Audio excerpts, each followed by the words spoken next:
રાણાવાવ તાલુકાના મોકર અને બાપોદર ગામે વરસાદ વરસતા શું સ્થિતિ સર્જાઈ જુઓ। ગઈકાલે સવારથી સાંજ સુધીમાં પોરબંદર જિલ્લાના રાણાવાવ તાલુકાના મોકર અને બાપોદર ગામે અંદાજિત 4 થી 5 ઇંચ જેટલો વરસાદ વરસ્યો હતો, જેથી વાડી ખેતરમાં પાણી ભરાયા હતા। હાલ તો મોટાભાગના ખેડૂતોએ મગફળીનું વાવેતર કર્યું છે, તો અમુક ખેડૂતોએ કપાસનું પણ વાવેતર કર્યું છે। આ પડેલા ભારે વરસાદથી ગામ નજીક બનાવેલ તળાવ પણ ભરાઈ ગયું હતું। ગઈકાલે પોરબંદર જિલ્લામાં સાર્વત્રિક વરસાદ વરસ્યો હતો અને રાણાવાવના મોકર અને બાપોદર ગામે અંદાજિત 4 થી 5 ઇંચ જેટલો વરસાદ વરસ્યો છે, જેને લઈને ખેડૂતોમાં ખુશીનો માહોલ જોવા મળી રહ્યો છે। આમ આ વરસાદથી ખેડૂતોમાં ખુશીનો માહોલ જોવા મળે છે અને થોડા સામે વરસાદના સમયે વાડી ખેતરોમાં પાણી જ પાણી જોવા મળતું હતું। હાલ આ પાણી વોકળા મારફતે ગામ નજીક અમૃત સરોવર મિશન અંતર્ગત બનાવેલ તળાવમાં સંગ્રહ થયો છે। આ પાણીના સંગ્રહથી ગામના લોકોને આગામી દિવસોમાં ફાયદો થશે। હાલ પહેલા વરસાદમાં વાવણી કરેલ ખેડૂતોને આ વરસાદ ઉપયોગી બન્યો છે, તો 1 થી 2 દિવસ પહેલા વાવણી કરેલા ખેડૂતોને નુકસાની જવાની ભીતિ છે। મારું નામ ભનુભાઈ ભીમાભાઈ બાપોદરા, સરપંચ બાપોદર। આપણે જે ગઈકાલે વરસાદ પડ્યો એ બાબતે અને આ તળાવ વિશે આપ શું કહેશો? આ તળાવમાં અમારે મનસુખભાઈ માંડવીએ એક હિટાસી મશીન ને 2 ડમ્ફર આપ્યા હતા, તો અમે આ તળાવ ગોડાવ્યું। એટલે અત્યારે પિયત માટે અમારું આ વરસાદમાં અડધું તળાવ ભરાણું તો બહુ ઉપયોગ લાગશે। હજી 1 વર્ષ જો મિશનરી અમને મળી જાય તો અમારા અડધા ગામને જીવાદોરી સમાન આ નભાવ થઈ જાય ખેડૂતો। વરસાદ પછી કેવા પાકને નુકસાન થાય, કેવા પાકો ઉગે છે?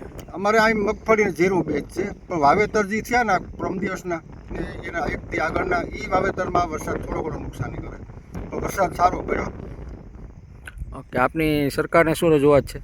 અમને તો હશે કે અહીં અંદર અમારે જમીનની અંદર ખારું પાણી નીકળે, તો સિંચાઈ માટે પાણી મળતું નથી કોઈ। અમારે 1 મોહેમ રામ મોહેમ મળે એમાં જ એને ઉપર અમારી જીવાદોરી છે, પણ પિયત માટે જો આવું તળાવ જો વ્યવસ્થિત થઈ જાય તો અમારો આ અડધું ગામને તો કોઈ ઉપાધિ ન રહે કે 2 મોહમ આવી જાય।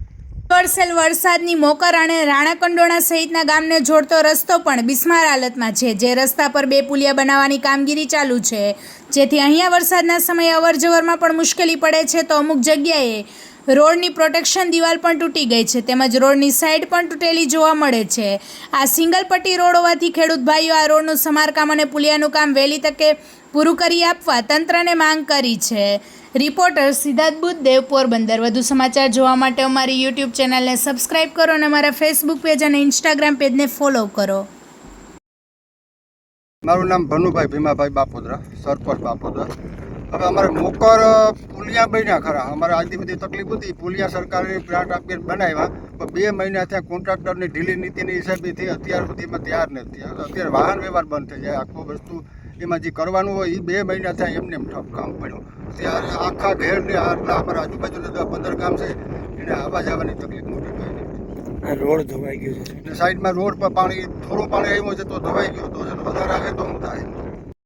પોરબંદરના મોકરથી બાપોદર, બાપોદરથી કંડોળા જતા રોડ છે, અલગ અલગ 5 ગામો જતો રોડ છે, તે રોડ ધોવાયો છે। તમને દ્રશ્યમાં બતાવવાનો પ્રયાસ કરી કે જ્યાં તમે નજર પહોંચે ત્યાં સુધી જે રોડની બાજુની ભાગ છે તે ભાગ વધુ વરસાદના કારણે ધોવાયો છે અને પથ્થરો દેખાય છે। અલગ અલગ જે પુલો છે, જૂના પુલો હોય તે પુલની દિવાલો પણ પડી છે।